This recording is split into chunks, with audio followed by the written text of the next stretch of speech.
This is Diana Mall Halstead, the Kriege's daughter, with Legends of the Barbed Wire Hotel. For more than 5 years, Captain Nick Rowe endured captivity in Vietnam, surviving torture, isolation, and the uncertainty of whether he would ever come home. When freedom finally came December 31st, 1968, one of the men there to help bring him out was Army Crew Chief Michael Thompson. This is his first-hand account of the mission that helped bring Nick Rowe home. Michael, I want to welcome you to the Barbed Wire Hotel. Well, thank you. I grew up in Covina, California, just south of Los Angeles. I had a good, loving family, and everybody was supportive and lived out in the orange orchards of California when they had oranges. I had one brother and one sister. They're both younger. My sister was 5 years younger, and my brother was 10 years younger. I went to Covina High School. It was a pretty good size high school, but not big like today's standards. But at the time, it was a pretty good size school, and I was active in the FFA, the Future Farmers of America. I used to raise steers and raised a horse and worked on a horse ranch and had a greenhouse too. We just lived out in sort of the country, but a part of the city. But there used to be a lot of orange groves around, and that's where I spent a lot of my childhood, is out in the orange groves, making forts and stuff in the trees. And just me and my buddies, we'd play baseball and just explore around. There's a creek down there, and they were the good old days. I played in junior college and college. I played a little bit of football and graduated high school in 1963. I went to junior college, and I was animal husbandry major, and I was at Mount San Antonio College for 2.5 years, trying to get my 2-year program in. My dad, one of his best friends, Tom Gallagher, he bought and sold cattle, and I liked Tom, and it just got me interested in cattle. And I had a chance to wear boots. I liked wearing boots, so that's kind of what got me going, I guess. Worked in good because I bred my cattle. As I went through, I had enough to help pay for my college. After I finished Mount Sac, went on to Chico State College. I had my little herd, and I was able to sell it, and it helped give me money to get into school. And it's a great experience to work with livestock and try to work with the finances of your projects. And I went to work for a quarter horse ranch. I wanted to get a job, and I walked up to Ted Foster, and I asked the owner of the ranch if he needed anybody, and well, not really. And anyway, we started talking. He said, "How much do you want to make?" And I said, "I don't want to make anything. I want the experience." And he says, "I can afford that." I worked for him for probably 4 years, and he finally paid me after a while, but that was a great experience too. Yeah, he had about 50 head of horses, and I think there's like 10,000 acres that he leased that ran horses and cattle. And so it was a great experience, something I really enjoyed. Started, I think, when I was 14. I finished Mount Sac. It took me 2.5 years. Then I went on, thought, well, I'll be going to work. One of my buddies was going to go to school at Chico State. He wanted to see the campus on Christmas break. And so I said, sure. So we went up there and toured the campus and saw the dean of admissions. And he was talking to Jack, and he asked, "Well, why aren't you coming up here?" And he said, "Well, I didn't have a very good GPA." So he says, "You know what?" He says, "Did you play football?" And I said, "Yes." And he says, "I'll tell you what, if you come up here and play football, we'll put you in on probation and see if you can get your grades up." And I figured, well, I'm too young to go to work. So I was there for 1.5 years. And then at that point, I got my letter from the government, and my classification had changed. So, but I didn't get mine till I got home in the summertime. My roommates all got theirs while we were still at campus. So I gave them a bad time that I'll be here at campus because you guys all got your letters. And then I get home, I get my letter, and I was the only one that went. I wanted to be an Army aviator. I went down, and originally they told me I could be, but then 3 days previous to me signing up, they changed it where you had to be a college graduate. So they changed my MOS to crew chief. I felt it was my duty for my country, and so I went in as crew chief. But crew chief is responsible for the maintenance of the ship and flies with the ship. I sit back in the well. Yeah, I've got a machine gun. That's my office. Instead of a typewriter or anything, I had a machine gun. I went to basic training at Fort Ord, California. It was 1967. Yeah, my first day in basic. You ride in a bus all night. You get there just just about the time the sun's coming up, and the drill sergeant comes on board with this fancy hat and gives you a little welcome greeting. Everybody be off this bus in 2 seconds or whatever. And I had my little bag, and I went to get it, and my bag was a little older. And then I started out, and the only thing I had was my handle, sort of broke off. He encouraged us so much to get off that I was ready to get off without my bag, I guess. My first encounter with a drill sergeant. It ended up that he was a guy that I worked with previously. I was a box boy for a while, and he was one too. And then after basic, I went to my advanced individual training. I went to Fort Eustis in Virginia. Yeah, so I graduated from basic, and then I saw my parents. We went out to dinner, and then they were going to come back and get me the next morning. I didn't have my orders yet, but when I got back from dinner, my orders had come, and I was supposed to leave at 4 o'clock to go into San Francisco to catch the plane to fly to Baltimore. And so I never got a chance to tell them goodbye. They understood I had a job to do. They were very supportive, and my mom, she was not real excited to have me go away, but they were supportive of what I did. I love my country, and I felt it was my duty. I was in there 2 years, 9 months, and 10 days. Nobody's counting. Before Vietnam, I was advanced individual training in Virginia at Fort Eustis, and I was there for approximately 12 weeks, I believe. And then from there, I was assigned to Hunter Army Airfield in Savannah, Georgia. And there I was in the hydraulic shop until I got my orders for Vietnam. We repaired servos and made hydraulic lines and stuff. So I was on a maintenance crew there. And then when I went to Vietnam, I was on the maintenance crew for a few weeks, and then I moved on to be the assistant crew chief on the maintenance helicopter under Reggie Moore. And then later on, we got a new commanding officer, and he got a brand new helicopter. And he asked me if I'd crew the new helicopter for the new CO. And I said, sure, I'd love to.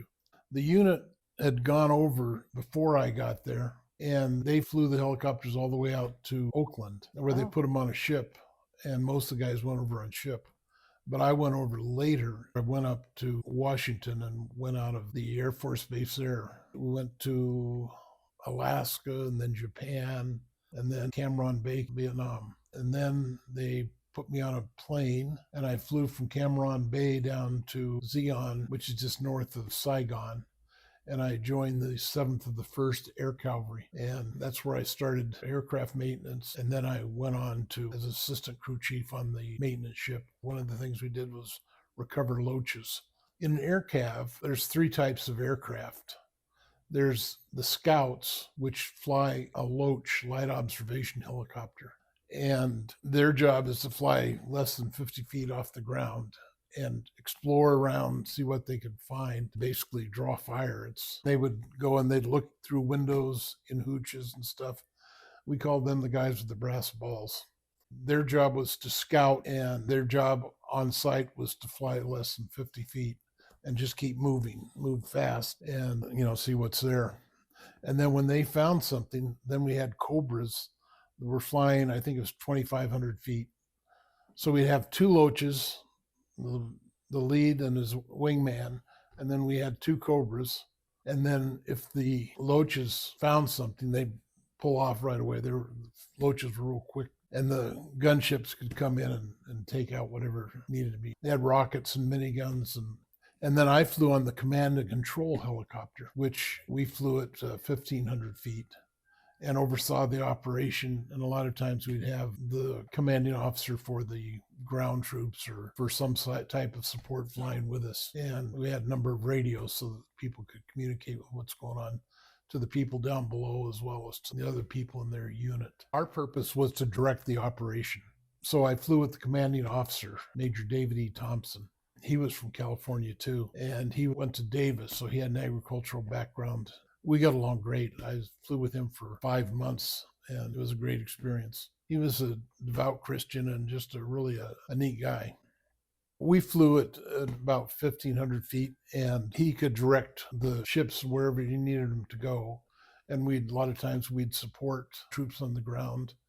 But most of the time it was just kind of search and destroy. We'd go out on missions by ourselves and look around, see what's out there. And then we had lift ships. So there's the Loaches, the Cobras, the command and control, and then we had 5 lift ships, which they would stage at different areas close to the operation. So if we needed troops to be inserted, if they found something and needed troops, they could come and insert the troops. Major Thompson directed all of that stuff. And then he would work with the other commanders that would be controlling the troops on the ground or the artillery or whatever. We had, I think, 6 radios that we monitored. We flew 7 days a week, and we take off like 4:30 in the morning usually. We'd wanted to be up at our AO, area of operation, before the sun came up. Sometimes people would build fires or something. You could see the heat signature. We usually left real early in the morning before the cooks were done cooking breakfast, so we didn't get breakfast. We lived on sea rations most of the time. And then we flew all day, and then we'd come back at sunset. And I'll tell you, the sunrise and sunsets in Vietnam are beautiful. I was so blessed to see that, God's creations out there. We'd land in different areas. The kids would come up to the helicopter, and they were always so friendly and so curious. And I had a lot of hair on my arm, not much on my head. And they used to love to rub my arm because they didn't have a lot of hair, I guess. I enjoyed the kids. You never know about anybody else. I've always enjoyed the kids. The funniest thing would be when one day General Burnett, head of the 1st Aviation Brigade, he came for an inspection. This was when I was with the 164th Aviation Group. I was with them after the CAV. My gunner was Colonel McBall's driver, and he was taking the sergeant major and the colonel and the general on a tour of the base. And they went over by where the engineers were working. And the engineers, there was a little creek that the engineers had dug out, and the sergeant major didn't know it. And so the driver hesitated to go through, and the sergeant major said, "Go ahead, go through." And so he was smoking a cigar, and he went in, and the Jeep went down, and I was waiting, at the helicopter, and we were going to go out and see some operations. And I see the sergeant major come walking in, and his cigar, he'd been chewing it like crazy, and water dripping from his 45, and he was so, you could tell he was ticked. And the colonel and followed orders. Yeah, the colonel and the general, they were kind of snickering, and Parker, he stayed out of the way because he knew he'd better stay clear of Sergeant Major. But as we took off, we flew over where the engineer had been working. You could see the spare tire on the Jeep was above water with the colonel's emblem on it. That was my funniest. I laughed. And the sergeant major, he always had a cigar, but that thing was so chewed up, he was ticked off. My greatest challenge was just when I flew with Colonel McMull, or who later to be a 3-star General McMull. He was in charge of all the Army aviation in 4 Corps, and he was a West Point graduate and an All-American football. He was a great guy. So he was a war horse. And whenever something would come up, he'd say, "Tommy, crank her up, we're going to go out." And so I'd go get the helicopter ready. And whenever something went wrong, he always wanted to see what it was. We saw some pretty ugly stuff. We got a helicopter that lost its rotor, that just fell out of the sky. Somebody commits suicide on base. And there was a Chinook that was lifting up a artillery piece. And when he pulled the collective, the downwash blew over a wall. There's 40 kids hiding behind the wall trying to keep out of the rotor wash, and killed most of them. And then there's other things, but those were things I didn't enjoy that much. Kind of takes its toll after a while, because that's what we do is go see the things that went wrong, and they weren't pretty. Yeah. The best day I had was December 31st, 1968. That was the day I met James Nick Rowe. He had been a prisoner of war for 5 years. We were able to pick him up on a big operation.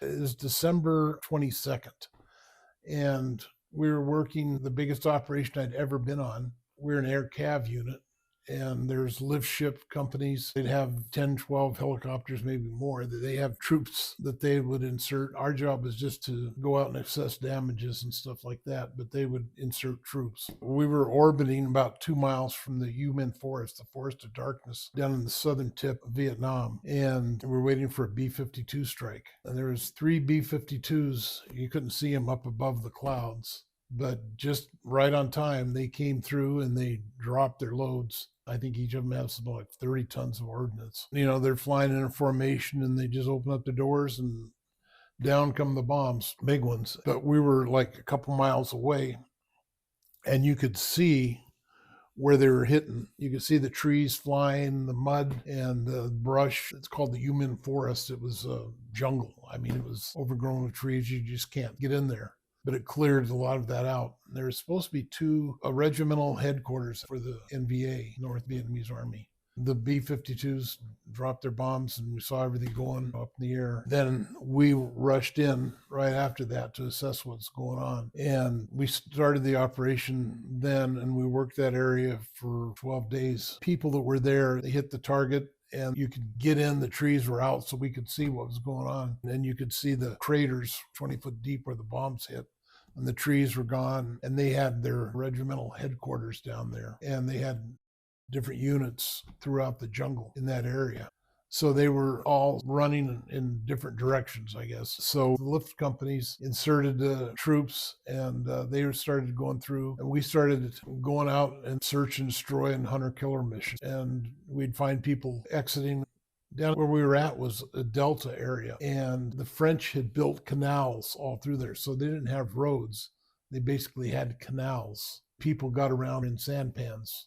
And so we were scouting the rivers, and there's some people in sampans that were getting out of the area. And part of our job was to take care of those people and sink as many sampans as we could. The Loaches had taken out one sampan, the people getting off had dropped a bunch of papers. So the Loach crew went down and the observer got out and got the papers. And there was some of the things they found were pictures of Americans. And they got the information. We took it back to headquarters in Kamau and found out that they were pictures of Americans. They were propaganda pictures that they had taken and showed the prisoners being tended to or marched through a village, or, they'd have them handcuffed and marched through a village just to show the people that they control the area and they've taken out the Americans. One of our things is to get intelligence. We got those papers and took them back to headquarters, and they were able to determine that there had been Americans there, but we didn't know that they were still there. They had different intelligence that they were able to gather. So every day we would hunt down little splinter groups that had escaped the original bombing. And probably on the 8th, 9th day, we were out searching an area. The Loaches had found some sampans, and we shot them up just like every other day, shooting them up. And one of the Cobras called over the radio that Dutch Master 6 got a VC down in the open, waving a mosquito net, going to go down and take them out. And that's what we did.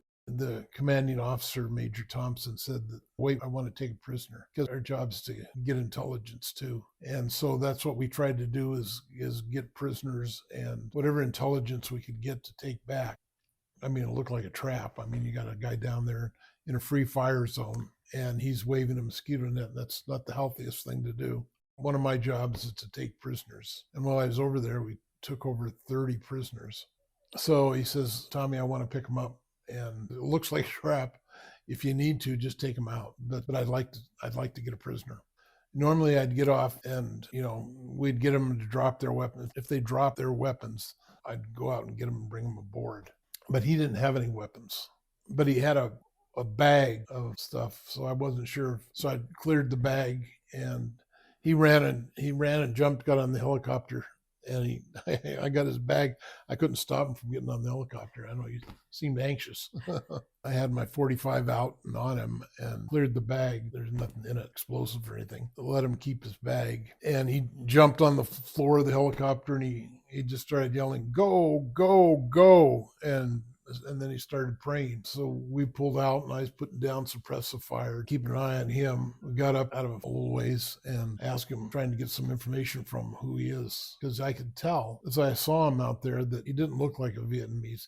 He had some facial hair and he was taller, different stature than the Vietnamese. So I asked him his name, thinking that he might be American.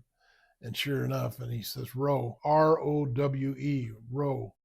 Tell you a little about James Rowe beforehand. Major Thompson had a secure radio, and he was able to say who it was. And then it got out unsecure, and we had all this traffic coming in that wanted to know about Rowe. Rowe was a West Point graduate, Special Forces. He'd been missing for 5 years and 2 months, I think. He was always MIA, missing in action. They didn't know for quite a while if he was dead or alive. He was captured with 2 other Americans, and one of them was executed. Another one and another guy someplace else, they were set free at some sort of an exchange. And so I think he was able to convey that Rowe was still alive. They knew his MIA, but they had been threatening to execute him several times.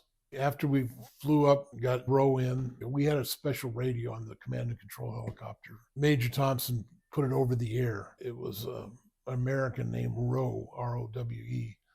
And then we get all the traffic coming in, people wanting to know if it's Nick Rowe. Major Thompson asked me to give him my helmet. So I gave him my helmet, and he was able to convey who he was. And then people were calling, and he was able to talk to some of his people he went to West Point with, and they were able to talk to him and welcome him back. It got to be a lot of communications traffic.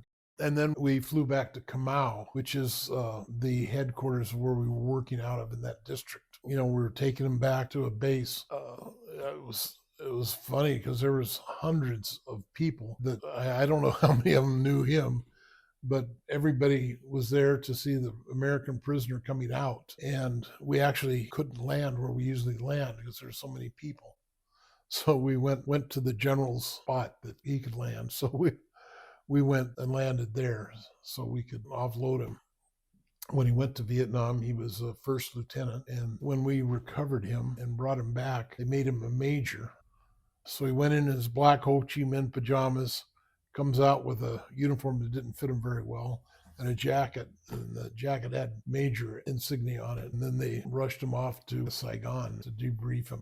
That was my best day in Vietnam, is the day we rescued James Nick Rowe. It seems like my Vietnam experiences, everything's like in a 10-year period or 20 years after we rescued him.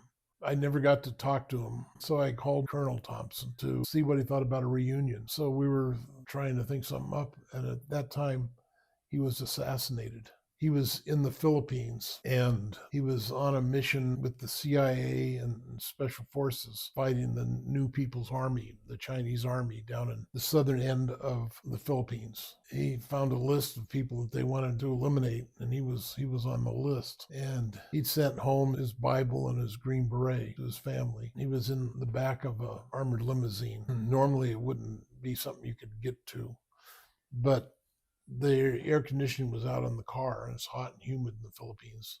So the driver had opened up a wind wing so he could get some circulation in there. And they were ambushed by an assassination squad, and they were able to get their gun through the wind wing and able to take him out in the back seat. Do you think the air conditioner going out was accidental, or? I'll tell you, it sounds awfully suspicious. And the guy that killed him, he was actually, from what I understand, he was in prison for quite a while, and then they pardoned him. So you just kind of wonder, I don't know what went on, but it wasn't pretty. But I'd like to give you a little background on James Nick Rowe. He grew up in McAllen, Texas, and he was a devout Christian and was active in sports, and then got accepted at West Point. And he graduated from West Point in 1960, then went to Airborne and Ranger School and Special Forces training, and got his Green Beret as a Special Forces officer, and then was assigned to Vietnam. He went there after that and went on a patrol. It was kind of like a routine patrol. There was a village that had some VC that had come in. They were going to go check on him. He was with a unit of about 120 Vietnamese volunteers. So they thought there were just going to be a few VC there to chase out of there. They left at 4 o'clock in the morning and got there at like 10 o'clock and noticed there weren't any VC there. Then they started out. They had bad intelligence that there's supposed to be some VC there. There's ended up being a whole battalion, roughly 1,000 VC in the area. And they ended up surrounding them. So they were in a battle that started at 10 o'clock in the morning and went till 4 o'clock in the afternoon. They ran out of ammunition and were pinned down for the whole time with mortar fire and small arm fire, and they killed most of the troops, and they were able to capture the 3 Americans. October 29th, 1963. Nick Rowe and Captain Rocky Versace and Sergeant Daniel Fitzer. They're all wounded and captured. So then they took them off to the jungles. Nick Rowe spent 5 years and 2 months in VC prison camps down in the U-Minh Forest, southern end of Vietnam. He ended up in a prison. Well, they moved him from camp to camp, but he lived in a 3-foot by 4-foot by 6-foot bamboo cage most of the time, and they would let him out to hunt and fish and get some protein for his meals. They didn't kill any of the 3 of them for a while. Rocky was more combative. He was always fighting against them. Rowe had convinced him that he was a draftee. He was an engineer, and he didn't know much about the Army. They didn't know that he was the intelligence officer for that base. He knew everything that was there. They didn't know that at first, but later when Jane Fonda and her crew asked about Nick Rowe, and they said that he was a special forces officer and a Green Beret. And so they blew his cover, and the VC were pretty upset. They beat him for quite a while. And then they took his pajamas and his mosquito net away from him. And down in Vietnam, there are mosquitoes everywhere. They forced him to sleep, no clothes, out in the open with no mosquito net to protect him. And the mosquitoes just feast on him for, I believe it's 2 days. He had beriberi and numerous diseases and fungus and infections. Rocky was executed, and they had the execution over the radio. They forced Rowe and Dan to listen to the broadcast where they did the execution of him. And then later on, Dan was in an exchange of some type and allowed to go home. And Nick Rowe lived in pretty rough conditions. When we rescued him, he had a bag that I let him keep that had some of his notes and diary. That's how he kept his sanity. He had a calendar and kept track of the days. He did, in his mind, he did a resort in Mexico, designing the layout of the facility, the uniforms of the staff, and the kind of recreation they'd have. There's different prisoners that would come in and out. A lot of them just went stir crazy, but he had his faith, and he kept thinking of things that brought him happiness, different projects he wanted to do. He had calendars, and he made a dictionary to learn the Vietnamese language. He brought a lot of that stuff out with him, actually, in that bag, which I was going to throw off the ship, but I kept it. So he spent 5 years and 2 months in captivity, and then on December 31st, they'd been running for about 8 days, and the loaches were working the area and fanning the reefs, looking for what they could find. And he was with 5 guards and able to convince the main guard that he had that he knew the way that the helicopters were working, and that the rest of them were going to walk into a trap. And so he convinced them to go another direction. So he had it down to 1 guard. He was able to release the magazine on the guard's weapon. The guard didn't know. And then he found a tree branch that he was able to hit the guard and disable him. And then that's when he ran for the open, flag us down, when he saw the cobras, which could have been a big mistake. That man was so blessed, and I was so blessed to be on this mission. Major Thompson was a godly person, and Major Rowe was, and I wasn't.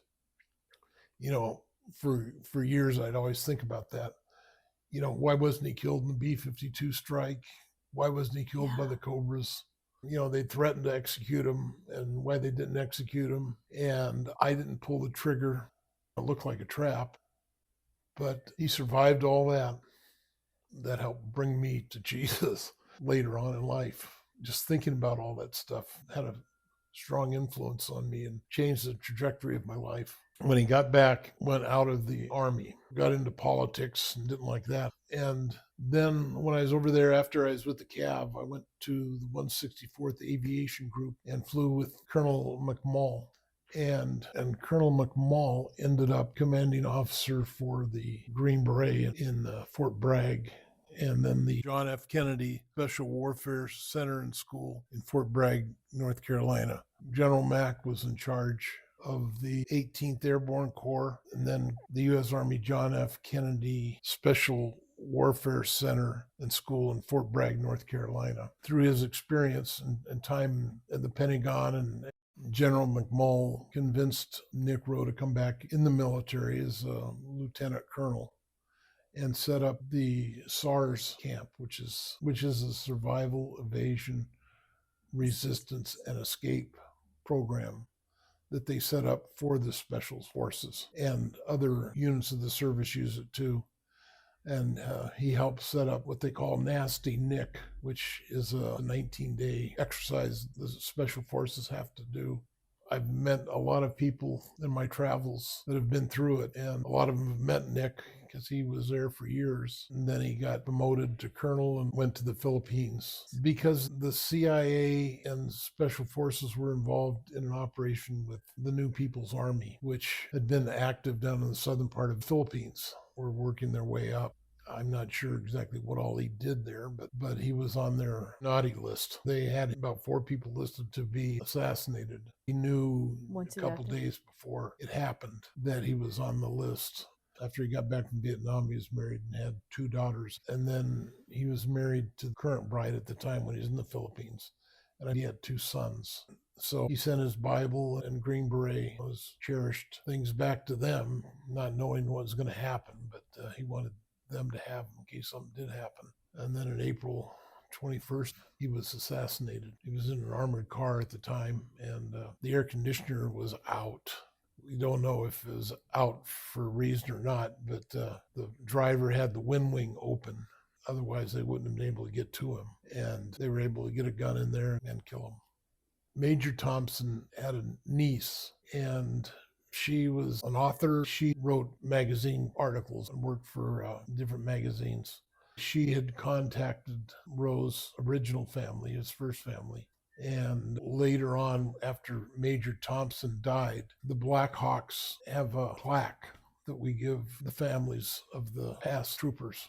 My job was to take the plaque to Colonel Thompson's wife, and his niece had contacted Rowe's daughter, and so we got to meet her in Virginia. So I did meet her. She tried to set up something with the brothers, but they didn't want to be contacted. It helped me to see her, help close some of the loop. After I came back from Vietnam, it was kind of rough. I wasn't supposed to go out on the last mission. We had a night mission. I hated night missions. And my best friend, Stan Tennell, was killed on his last mission. I was supposed to have 3 days to process out, but the night of the night mission, they said they couldn't find my replacement. So they wanted me to fly. That was probably my worst night, I guess. When we first took off, we had probably 4 other people that were in charge of the mission.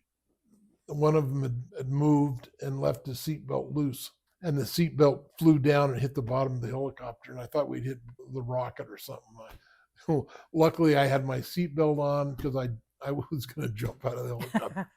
It just scared me. So anyway, we went out on the mission that night.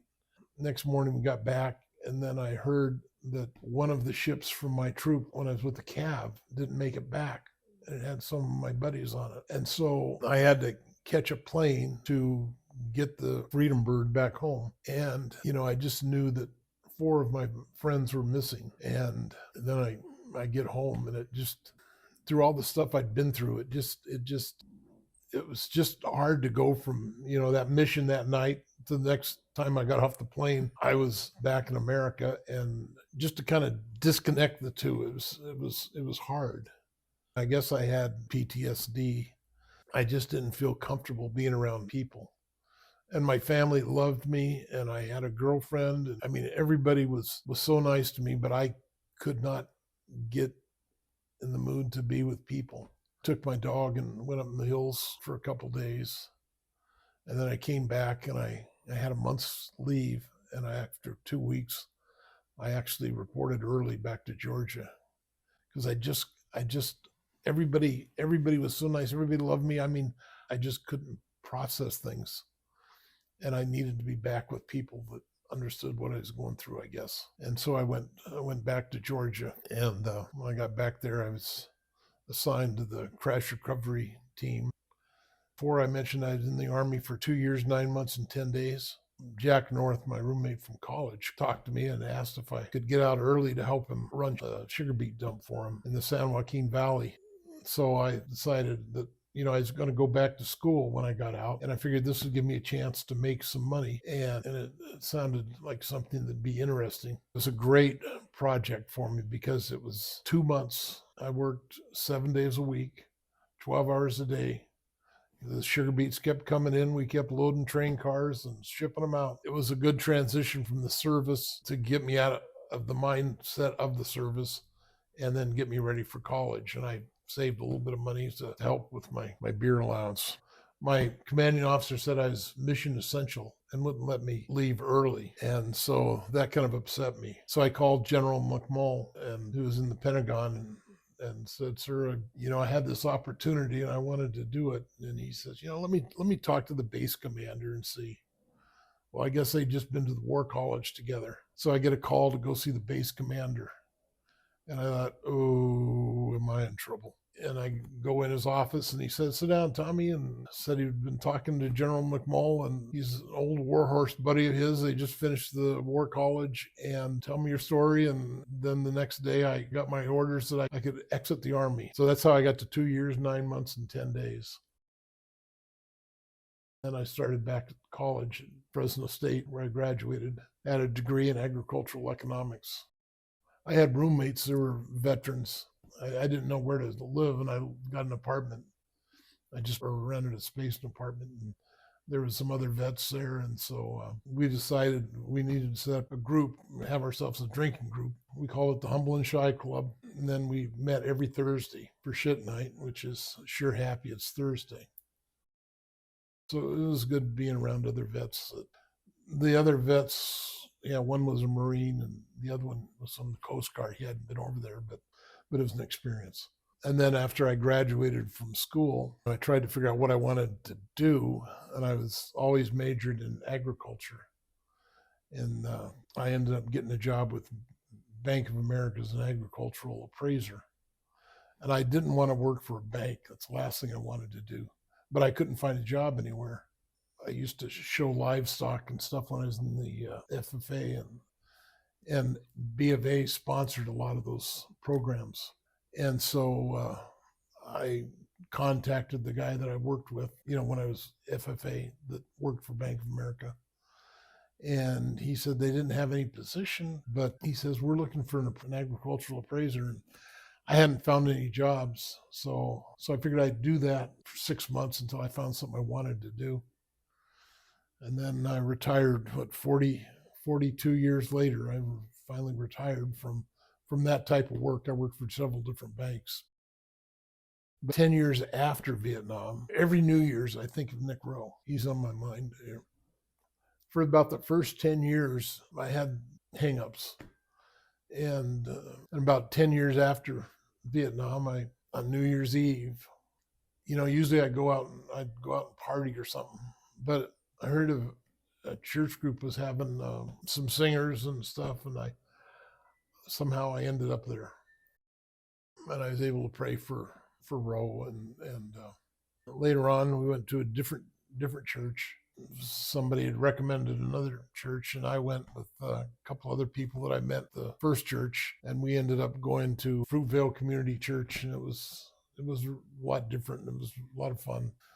And first day I walked in and met the group, and a girl that was on the worship team. Later on we met in the chapel, and we went to the sermon in the regular group, and this girl sat next to me, and she said, "You look familiar." And I said, "I think I've heard that line before." She said, No, you look familiar, and I've seen you. And then we tried to figure out where we'd seen her, because she looked a little familiar to me too. But previously I'd had a knee surgery, and I was in an orthopedic surgeon's office. And I was waiting in the room to see the doctor, and she comes in the room and she's looking for a 4x4 gauze. And the room they had me in was a supply room.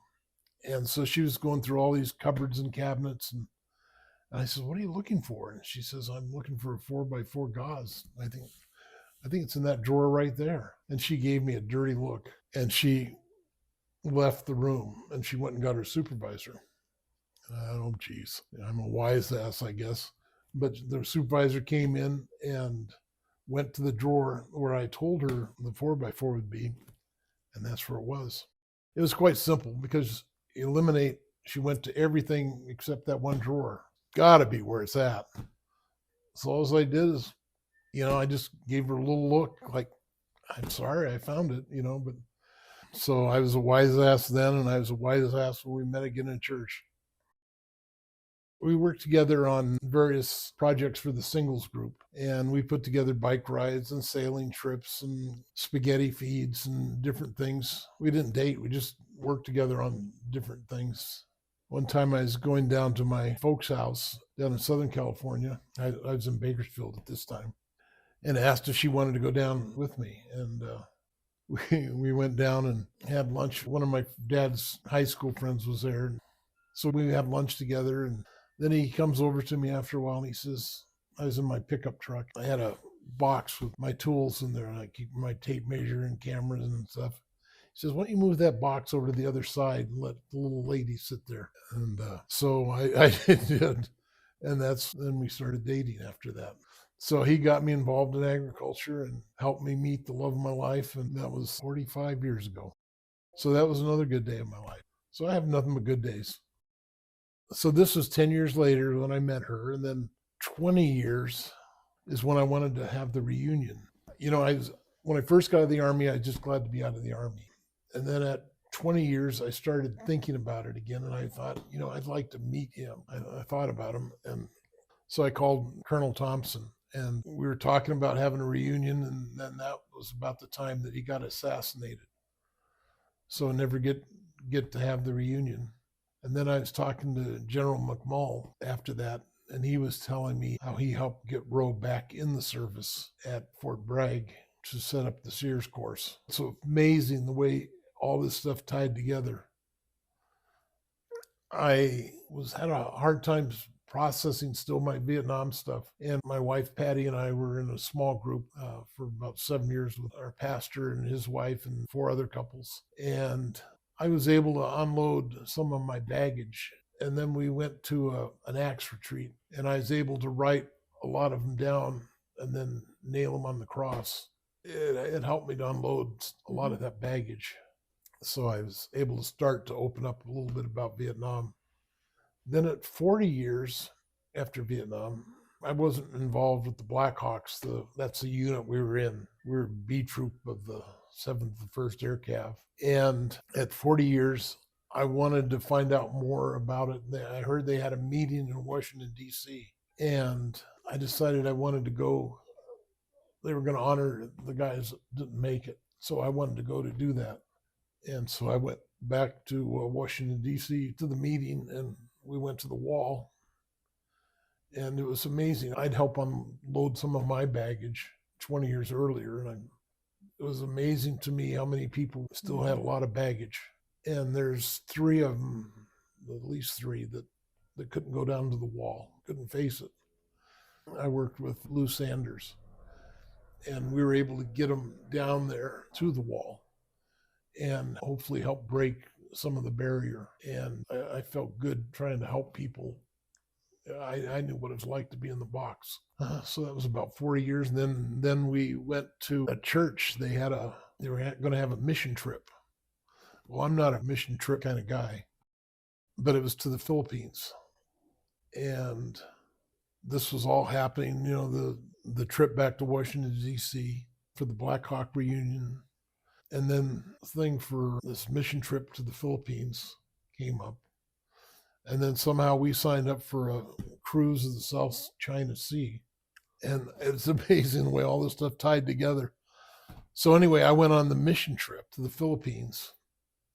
First, I talked to the lady that was in charge of it, and I told her that I'd like to go and pay respects to Nick Rowe where he was assassinated. And she says, I think we can make that happen. So sure enough, they were able to find out exactly where he was assassinated. We were able to go there, and I was able to honor him. And then later on, Patty and I went on a cruise, and we ended up in Vietnam for a couple of days. And I was able to go back to Canto, which is where I was stationed with the 164th Aviation Group, and in Canto, and go on sandpans in the canal, go down the canals and see it from down below. And it was amazing. After 40 years, there hadn't been a lot of change. The hooches were pretty much the same. They didn't have new construction. It was, hooch is hooch, and that's all they needed. But everywhere you look, you see a TV antenna. So the kids there were required to watch TV, I guess, 4 hours a day or something.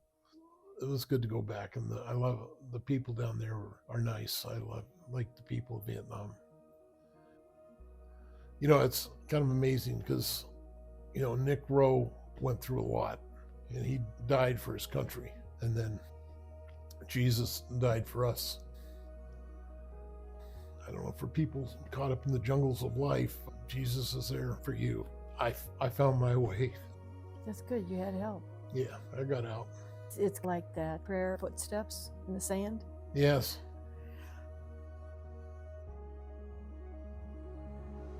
I've been so blessed in so many areas. I'm blessed every day. I'm such a lucky man. We were shot down 4 times. And then with the Humble and Shy Club, that wasn't the safest thing either. I don't know which was worse, but anyway, it was. I'm just a blessed man, and I'm just happy to be here, and I'm so proud of Nick Rowe. Well, I thank you for taking the time to talk to me. Well, thank you. About your service and Nick Rowe's. He's looking down on you. I appreciate that. If you are a veteran, or if you know someone who is, I urge you to share your story. Whether you fought in battle or worked behind the scenes, your experience matters. It's not just history, it's our history. It's a history we cannot afford to lose. At Legends of the Barbed Wire Hotel, we are committed to preserving these stories, but we need your help. Subscribe and share it with your friends and family. And most importantly, if you have a story to tell, reach out to us on social media or email. Both are listed in our description. Every veteran story deserves to be heard, remembered, and honored. So join us in this journey. Together, we can ensure that the legends of the Barbed Wire Hotel live on. Thank you for listening, and to all veterans, thank you from the bottom of my heart for your service and your sacrifice. Let's spread the word and keep these stories alive. And remember, every story matters, especially yours. Legends of the Barbed Wire Hotel was written by and produced by Diana Mall Halstead, the Kriege's daughter. Until next time, this is Legends of the Barbed Wire Hotel. Stay safe, stay strong, and never forget the sacrifices made for our freedom. Thanks for listening.